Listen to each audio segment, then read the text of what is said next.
የግጥሜ ርዕስ ግዕዝ አንማርም አያሳዝንም ወይ? በግዕዝ ስም ቅምጥቃት ግልጽ ማሳያ ነው ይህ የእናንተ ውድቀት። ለካ ተረት እንጂ የላችሁም እውቀት። ያለ ብዙ ዘመን ሀገር የዘረፈው እንዳየር ላይ ፊኛ ከላይ የገዘፈው እጅግ እልፍ ተረት ለትውልድ የዛገው አሁን በዚህ ዘመን ዘግቶ ወር ደረፈው። የተንኮል አለቃ የሴራ ቀማሪ አንፈልግም ጭራሽ ቄስ አስተማሪ አንፈልግም ጭራሽ ቄስ አስተማሪ ደብተራና ጠንቋይ ቀሲስም ዘማሪ ስልጣን ተገን አርገህ ምንም ብታዘግም ተገደም መጠመቅ ፈጽሞ አንፈልግም። ይሄ ጥጋባችሁ ድሮስ መች ይመቻል አብሮ ለመኗኗር በምለት ለመቻቻል ገደብ ሲተላለፍ ሁሉም ይሰለቻል። ለሆዳቸው ሲሉ ስላገኙ ጥቅም በመከራ መዓት በበደል ጥርቅፍ ግፍ በየዘመኑ ቢወሰንብንም የአገር ፍቅር ይዞን ችሎናል ሁሉንም። ዝምታ ፍርሃት ስለመሰላችሁ በጥላቻ ተረት ተዘግቶ አይምሯችሁ መተት እናስተምር በግድ ካላችሁ ክልሉም ችኮናል እንኳን ግዕዛችሁ ክልሉም ችኮናል እንኳን ግዕዛችሁ። የእምነቶችን ጉንጮ እስላምን ይዘናል ሁለት ሶስት ሳንል በአንድ አምላክ አምነናል። መተታችሁ እንጂ ምን ይቀርብናል? በዚህ ከቀጠሉ በአቋማቸው ጸንተው በጀርባ ተማክረው ሴራ ሸፍጥ ሰርተው ሙስሊሙ ተገዶ ከእንቅልፉ ይነቃል። አዲስ የትግል ስልት በቅጽበት ያጸድቃል። እስከ ዛሬ ቻለ አሁን ግን ይበቃል። ከእርሳቸው እንዳይጎል ቄስና ደብተራ ካሁን ሀሳባችሁ የሥራ ፈጠራ። ከእንግዲህ ሙስሊሙ አይችልም መሸከም እኛ እንታለልም በፍጹም አትድከም። ይልቅስ በጊዜ አይምሮህን ተከፍ በግፍ የወረስነው ተረግፎ አላለቀም። በውብ ህዝባችን ላይ ጨርሶ አላለቀም። የእናንተ ጥላቻ መሸከም ከብዶናል። ሀገሪቱ እንዳትፈርስ መቻል ተስኖናል። እንኳን አዲስ ነገር ተጨምሮ ሌላ የመተት የኮተት የሽርክን ዛዝላ የተንኮል የክፋት የበደል ቅሪላ አንሸከምም በደጋም በቆላ ግዕዝ የሚባል ጉድ መተትም ጥንቆላ እኛ እንቀበልም ከእንግዲህ በኋላ እኛ እንቀበልም ከእንግዲህ በኋላ። ሰላም አለይኩም ተክቢር። ግዕዝ ትችላለህ? ግዕዝ እችላለሁ እኔ ስለምችል እኮ ነው ልናገር የቻልኩ ስለምችል ነው። ይቅርታ። ኦኬ ውዳሴ ማርያም ጨርሰሃል? እኔ ሁሉንም አውቃለሁ ከዛም በዘለለ ብዙ አውቃለሁ። ኦኬ እስቲ ጉባኤ ቃና ትችላለህ?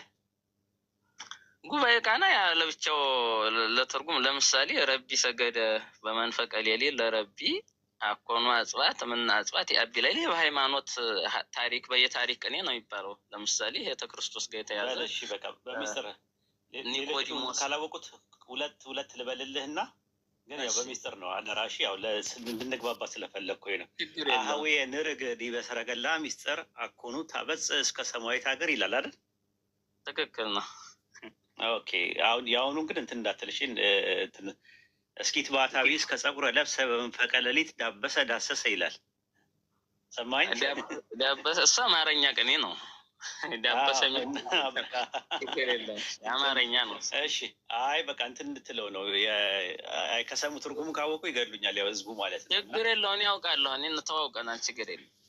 እሺ ጸጉ ደቂቆሙ ዋህደጉ ትራፋቲሆሙ ለሕፃናቲሆሙ ይላል አይደል? ይላል ደጀ ሰላም። እሺ አይ በቃ ከተግባባን ይሄን ያክል ይበቃል ማለት ነው። ተግባብተናል። አሁን ጥያቄ ካለ እስቲ እንማማር። እኛም እንግዲህ አሁን እንግዲህ ንባብ ቤት የነበረ ሰው ምናምን ዜማ ቤት ነበርክ አይደለ? እኔ ሁሉንም አውቃለሁ አልኩ። እኔ እንግዲህ መቼም ያን ሚስጥር ታልኩልህ እኮ ያው ማወቅ አለብህ አንተም ብዙ በዛ ደረጃ። በቃ እሺ በቃ እንደዛ ከሆነ አሁን ወደ ጥያቄ እንሂድ ማለት ነው። ከሃይማኖታዊ ዶግማ ነገር እንሂድ ወይስ ቀን በምን ላይ እናውራ? ዶግማ እሺ ዶግማ ላይ እንሂድ። እሺ ኢንሻአላህ የድንግል ማርያም ማህፀን ውስጥ ፍጹም አምላክ ፍጹም ሰው አለ አይደለ? ክርስቶስ ፍጹም አምላክ ፍጹም ሰው ነው ብላችሁ ታምናላችሁ አይደል? አምላክ ወሰብ ነው ብላችሁ የምታምኑት። ድንግል ማርያም ማህፀን ውስጥ ክርስቶስ ፍጹም ሰው ነው ስትሉ የሰው ማንነትም ምንነትም አለው አለው። ስለዚህ የሰው ማንነትም ምንነትም አለ ሙሉ ሰው ነው ማለት ነው። አዎ ለዛ ለሙሉ ሰው ምንለውን በአጠራርም ደረጃ ዳግማዊ አዳም ብለን ነው እኮ የምንጠራው። ወንደርፉል። አሁን ለዛ ለሙሉ ሰው ድንግል ማርያም ማህፀን ውስጥ ለነበረው ሙሉ ሰው ያ ምኑ ነው ልጁ ነው ወይስ አይደለም? የባህሪ ልጁ ነው የምንለው። ልጁ ነው ሳይገኝ ከሱ ኦንቶሎጂ በእኛ አይደለም። ለምሳሌ እኔ ልጅ ቢኖረኝ እንደኔ ልጅ አይደለም እንደወለድኩት ልጅ ሳይሆን የባህሪ ልጅ ነው እኮ ገባኝ። ቅድመ ዓለም የወለደው የባህሪ ልጁ ነው። ግን ድንግል ማርያም ማፀን ውስጥ ከድንግል ማርያም ማፀን ውስጥ የተፈጠረው ከድንግል ማርያም ከስጋዋ ስጋ ከነፍሷ ነፍስ ነስቶ ሰው የሆነው ያ ሰው ለአብ የባህሪ ልጁ እንዴት ይሆናል? ከሱ ከአብ ተገኝቷል እንዴ? ከአብማ ነው የተገኘው በባህሪ ድንግል ማርያም ማፀን ውስጥ የነበረው ድንግል ማርያም ማፀን ውስጥ የነበረው ሰው እኮ ነው የተፈጠረው። የተፈጠረ ነገር ካልተፈጠረ ነገር መገኘት ይችላል? አይ ምን አልተፈጠሱ እኮ መጣ እንጂ በዚህ በቃ ይህንን ለማምጣት ምን ያስፈልገናል መሰለህ? የዮሐንስ ወንጌል በመጀመሪያም ቃል ነበረ፣ ያም ቃል እግዚአብሔር ነበረ፣ ያም ቃል ስጋ ሆነ እያለ ይሄዳል እንጂ ፍጡር ነው አንልም ኢየሱስን። አሁን ፍጡር ነው እያልከኝ ይመስለኛል። የተፈጠረ ፍጡር ነው እያልከኝ ነው ማለት ማርያም ውስጥ ተፈጠረ ስትልኝ እኮ በእንትን በስጋ ተፈጥሮ የለ እንዴ? ከሴት በስጋ ስለተወለደ ፍጡር እንለዋለን የለ እንዴ? ከሴት በስጋ ስለተወለደ እኮ ሲወለድ እኮ እኛ ስንወለድ ለምሳሌ ተጋብተው ልክ አድርገው ነው። ግን የእሱ ደግሞ ይለያል እኮ ለዛን የባህሪ ልጁ ነው የምንለው በምክንያት ነው እኮ። ገባኝ። ፍጡር አንለውም ወይ ነው የምልህ። ፍጡር አይባልም አንለውም። ፍጡር አንልም እኛ ክርስቶስ ኢየሱስን ፍጡር አንልም። ኦኬ እንትን ላይ ታዲያ ሃይማኖተ አበው ላይ ከሴት በስጋ ስለተወለደ ፍጡር እንለዋለን ለምን አለ ቄርሎስ በእስክንድርያ? ከሴት ስለተወለደ ፍጡር እንለዋለን ለምን አለ? ፍጡር አንልም እኛ። እኔ እንግዲህ ምናልባት ሲናየዋለን ሃይማኖተ አበው ላይ ይኸው ላውጣልህ። አሁን እጄ ላይ የለም ገጠምሽኝ። ኧረ እኔ አነብልሃለሁ፣ ችግር የለውም። እኔ አነብልሃለሁ፣ እኔ ጋር በእጄ ስላለ አነብልሃለሁ። ሃይማኖተ አበው ምዕራፍ 124 ቁጥር 19 ላይ 124 ፍጡር እንለዋለን ይላል። 124 ግን እኮ አብ ወልድን አስገኘ ስንል መሰማይ ነገር አብ አስገኘ ወልድን ስንል ወልድም መንፈስ ቅዱስ ከአብ ተገኙ ማለት ግን እንደ ስጋውያን ፍጥረታት እኮ አይደለም። አንተ እንደዛ ይመስለኛል። አይደለም አላልኩም። በግዙፍ አይደለም በረቂቅ ሁኔታ ነው አስገኘ ስንል እንጂ ቅድመ ዓለም ነው። ቅድመ ዓለም ውለደት አለ። በውለደት በተዋህዶ ከበረ ብላችሁ አይደል የምታምኑት? ሁለት ልደት ብለን ነው። ሁለት ባህሪ ግን አንልም አትሉም። አትሉም። እኔ እኮ ስትሮማን ፋላሲም አልሰራም። አይዞህ ትንሽ ፕሮቴስታንትም ጋር ስለምንለያይ ብለን እነሱ ሁለት ፕሮቴስታንት ብቻውን የምስራቅ ኦርቶዶክሶችም እንደዛ ሁለት ባህሪ ብለው ነው የሚያምኑት። ካቶሊኮችም ሁለት ባህሪ ይላሉ። ሁለት ባህሪ እኛ ግን አንድ ባህሪ ነው። ኦሪየንታል ናቸው። ስባያን ኦርቶዶክስ ስለሆናችሁ እንደዛ ብላችሁ ታምናላችሁ ብለን አናምንም። አይዟችሁ፣ ቴዎሎጂያችሁን በደንብ እናውቀዋለን። መልካም እሺ 124 ምዕራፍ 124 ሃይማኖተ አበው ምዕራፍ 124 ቁጥር 19 ላይ እንደዚህ ይላል። ያው ግዕዝ ትችላለህ አንተ። ስለዚህ ላንብበው። 124 ቁጥር 19 ላይ እንደዚህ ይላል። ከመ ውእቱ አምላክ ወእግዚአብሔር ውእቱ ዋዲመ ሀብሎ ፍጡረ እስመ ውእቱ ተወልደ በስጋ እምብእሲት ይላል። አየው ንብሎ ፍጡረ እስመ ውእቱ ተወልደ በስጋ እምብእሲት ይላል። ወዲህም ከድንግል በስጋ ስለተወለደ ፍጡር እንለዋለን ይላል። ይኸው ስለተወለደ ነው። ስለተወለደ ብቻ እንጂ ተፈጠረ አንችልም።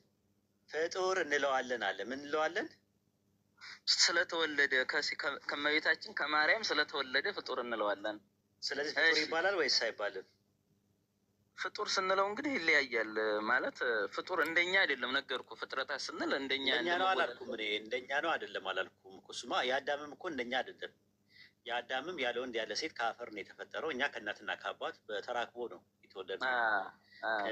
ሔዋን ደግሞ ከአጥንት ነው የተወሰደችው። ይሄኛው ግን ፍጡር የሆነው ከማርያም ነው የተወሰደው። ከማርያም የተወሰደ ማለት ነው። እና እዚህ ጋር ምንድን ነው የሚለው? ዋዲመ ይላል። ወዲህም ማለት ነው። ዋዲመ ንብሎ ፍጡር እስመ ውእቱ ተወልደ በስጋ እምብእሲት ይላል። ከሴት በስጋ ስለተወለደ ፍጡር እንለዋለን አለ። ስለዚህ ፍጡር ይባላል። ኢየሱስ ፍጡር ይባላል አይደል? እሱ ላይ እንኳን ይቅርታ አድርግልኝ፣ ወይ በሌላ ቀን እነጋገራለን እንጂ ፍጡር የሚለውን አልቀበለውም። እሺ ሌላ ጥቅስ ልስጥ። ኤጲፋኒዎስ ዘቆጵሮስን ታውቀዋለህ? ኤጲፋኒዎስ እኔ ሃይማኖት ይቅርታ አድርግልኝ። ሃይማኖት አቡ ይዤ ወይ እናወራና ይኖረኛል፣ ግን አሁን ሆነ ቦታ ስለሆንኩ ነው። ይቅርታ። እሺ በባይብል እናውራ። በባይብል ፍጡር እንደሆነ ጌታ ፈጠረኝ ይላል። እሱ እግዚአብሔር ፈጠረኝ ይላል ኢየሱስ ራሱ አይደለ? ይሄ ትብል ጥበብ ፈጠረኝ የሚለው ጋር ሄደህ ነው። ጥበብ ፈጠረኝ ሳይሆን እንደዛ አይደለም የሚለው እግዚአብሔር ፈጠረን ይላል ራሱ። እግዚአብሔር ፈጠረን ቅድመ ተግባሩ ይላል አይደል?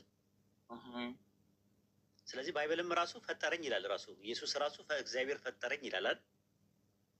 ስለዚህ ፍጡር መሆኑን እሱ አምኗል እያልከኝ ነው? አምኗል ራሱ። ፈጠረኝ ካለ ፍጡር ነው ራሱ። እናሳይ ከ80 ያዱ ላይ ሐሰን ስራህን አትርሳ ጋኒ ዘውጣ ሐሰኖ መጽሐፈ ምሳሌ 8:22 80 ያዱ አውጣለ 80 ያዱ። እሺ መጽሐፍ ቅዱስ እንኳን አለ፣ ችግር የለውም። በቃ 80 ያዱ አለ እጅ ላይ አለ። ማሻአላ ማሻአላ ማሻአላ ማሻአላ። መጽሐፈ ምሳሌ ምዕራፍ 8 ቁጥር 22 ላይ እግዚአብሔር ለስራው የመንገዱ መጀመሪያ አድርጎ ፈጠረኝ፣ ምድር ሳይፈጠር አስቀድሞ ከዓለም በፊት ሰራኝ። ምዕራፍ ስንት ነው? ምዕራፍ 8 ቁጥር 22 ላይ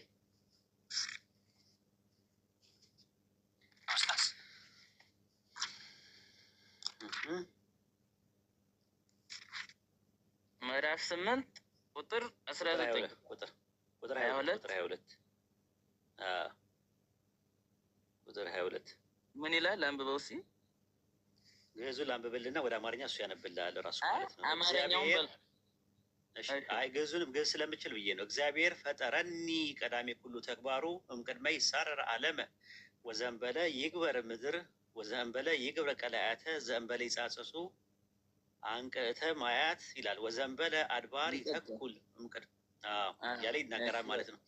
እሺ አሁን በአማርኛው እግዚአብሔር ለስራው የመንገዱ መጀመሪያ አድርጎ ፈጠረኝ ይላል።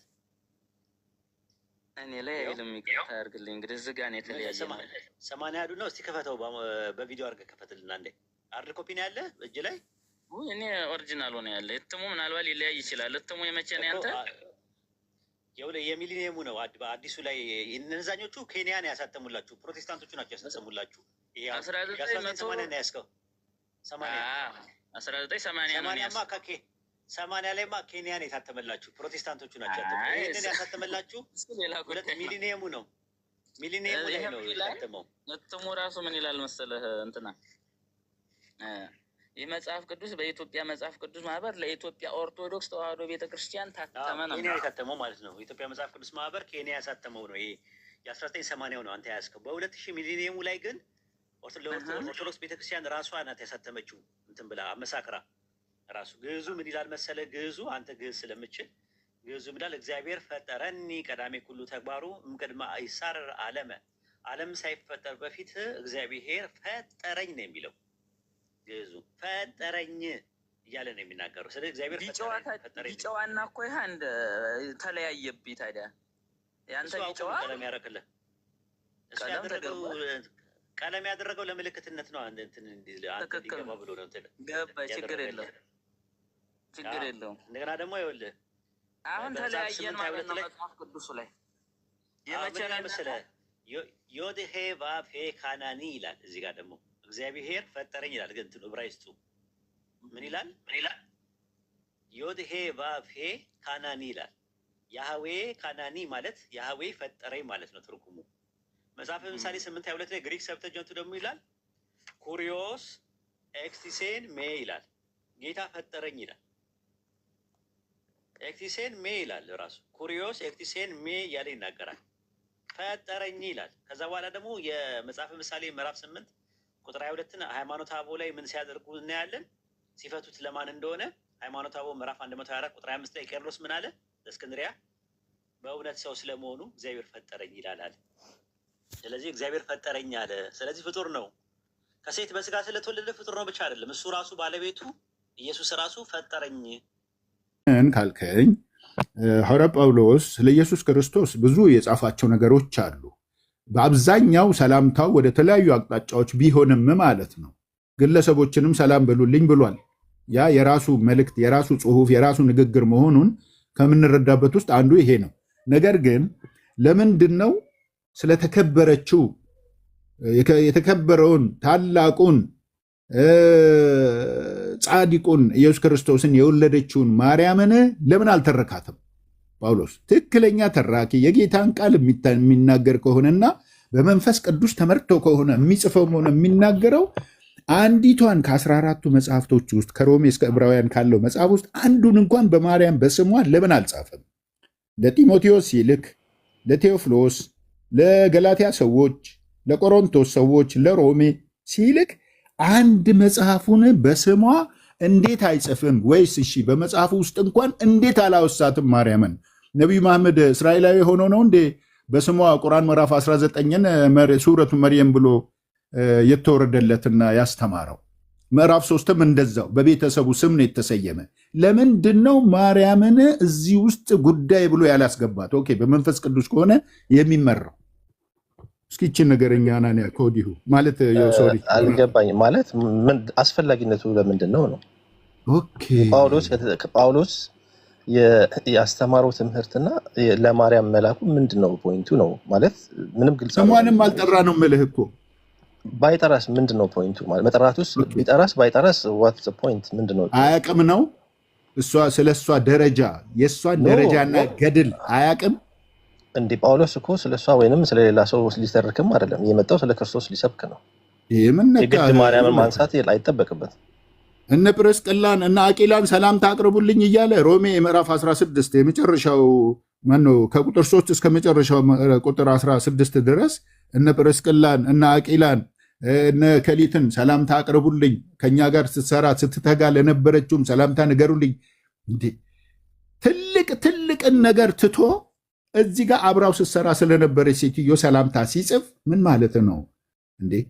ይሄ ለዓለማት እኮ ነው ተአምር የተደረጉት የተባለው እናትና ልጅ ማርያምና ኡስታዝ ማለት አይደለም። ይሄ እኮ እዛ ቆሜ ልከው መልእክት እንድትለኝ አልፈልግም። የምታውቀው ካለህ ንገረኝ፣ የማታውቀው ከሌለ እኔም የማውቀው ነገር የለም ብለህ እንገላገል በዚህ። አይ ማለት ጥያቄው ራሱ ሮንግ ነው ብዬ ነው የማምነው። ለምን መሰሎት? አንደኛ ነገር እሷን ለምን ሰላም አላላትም? እሷን ለምን እንደዚህ አላላትም? እንግዲህ በኖሩበት ዘመን ይሄ መተረክ የሚገባው ነገርም አይደለም።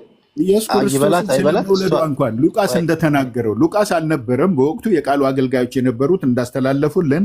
እኔም ታሪክን በየተራው ሰዎች ለመጻፍ ስለሞከሩ እኔም ደግሞ እያንዳንዱን ተከትዬ በጥንቃቄ ልጽፍልህ መልካም ሆኖ ታየኝ ብሎ ለቴዎፍሎስ የጻፈው ደብዳቤ ነው ወንጌል የተባለለት። ወልሽ ይሁን እዛ ውስጥ ማርያም ሆይ በእግዚአብሔር ፊት ጸጋ አግኝተሻል፣ እነሆ ትጸንሻለሽ፣ ወንድ ልጅ ትወልጃለሽ፣ ስሙን ኢየሱስ ትይዋለሽ፣ እሱም ታላቅ ይሆናል፣ ጌታ አምላክም የአባቱን የዳዊቱን ዙፋን ይሰጠዋል ብሎ ሉቃስ ይህን ጽፏል።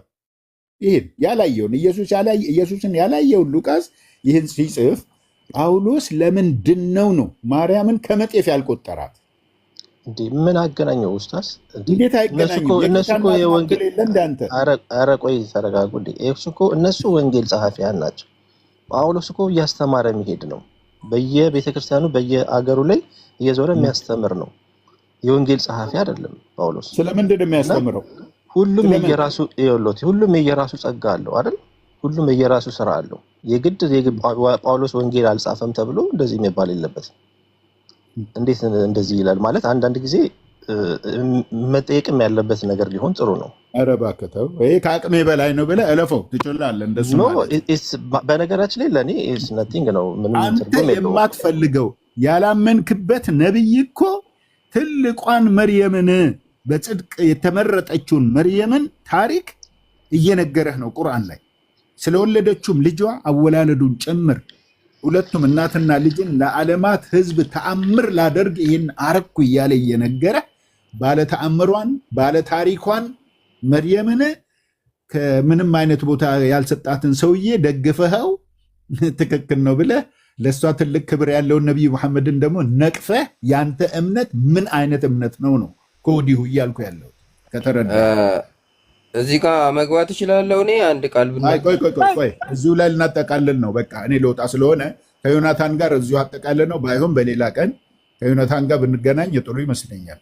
አንተም እንደዛው በሌላ ቀን ወንድ ወቅት አድርገን ተገናኝተን እናወራለን። ግን እችን ጥያቄ ሌሎቻችሁን ብትመልሱልኝ ደስ ይለኛል። ያገኘሁትን መምህር የዓለም አዳኝ እኮ ማርያም አንድ ነገር ለበልና ስለሆነ ነው ፎከስ ያደረገው ጌታ ላይ ማለት እኮ ነው።